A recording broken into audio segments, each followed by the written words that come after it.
It's very important in the southwestern US, and especially in Arizona, where we have dry ponderosa pine forest, that fire is a natural part of the ecosystem.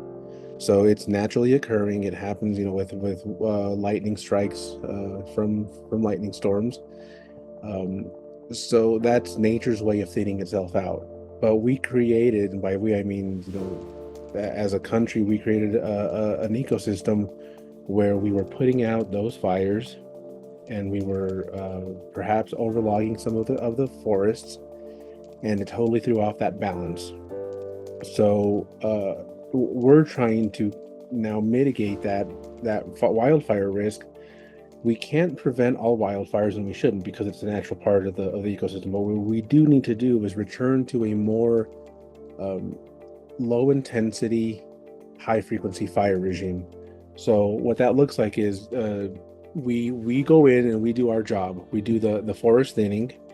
So we remove small diameter trees that have been overstocked in the forest.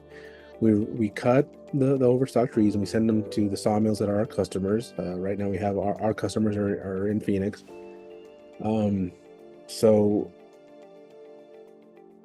we do that to return to a more historic representation of the forest, what it was before, and that's less trees per acre and more mature trees per acre, and the ability for those mature trees to grow.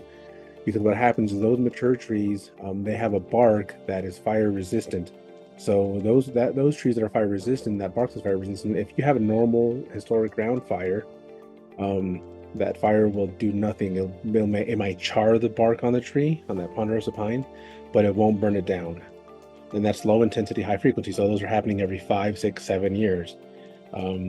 But when you have these high frequency fires that are, with how dry, now we have longer, drier fire seasons, and we have overstocked forests with too many small diameter trees. So what happens is those small diameter trees they don't have the bark that those mature trees have, so they can't resist those fires, and they're just so dry that they catch on fire and they start torching the canopy of the big mature trees. So those trees, that defense is gone. Those trees aren't designed to withstand ground fires, only ground fires.